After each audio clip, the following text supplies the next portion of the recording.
And as millions of Colombians look to the peace talks underway in Havana, the country is undergoing economic difficulties.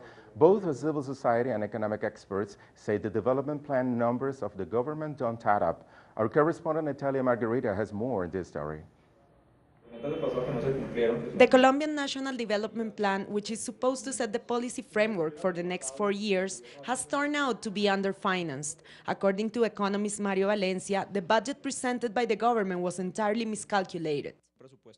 A budget of 790 billion Colombian pesos that they calculated was based on economic assumptions that are far away from reality.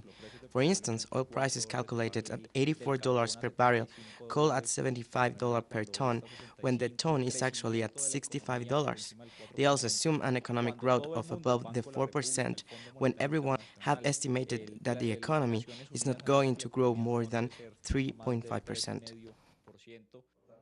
For opposition Senator Jorge Robledo, the government also assumed rapid growth in the agricultural sector and industry, without taking into account the drop in oil prices that indeed affects the national economy. Robledo said the Ministry of Finance has been warned about the miscalculation since December last year.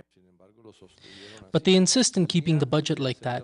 And just a day before officially submitting the National Development Plan, they had to cut it by 90 billion Colombian pesos, which is huge budget reduction. However, the development plan still has a cost that does not correspond to reality. Among the budget cuts, 70 billion Colombian pesos were cut from education, health system, and job programs, issues that are crucial to eradicate inequality, especially when the country is expected to move into a post-conflict period.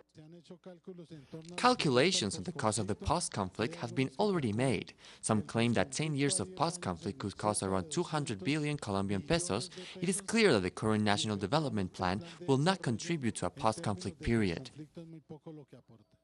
As Colombia's peace talks advance in Havana, Cuba, the National Development Plan appears to be far away from aiding the construction of peace in Colombia, and especially far away from eradicating the inequalities that have been at the core of the more than 50 years of armed conflict. From Bogotá, Natalia Margarita, Telesur.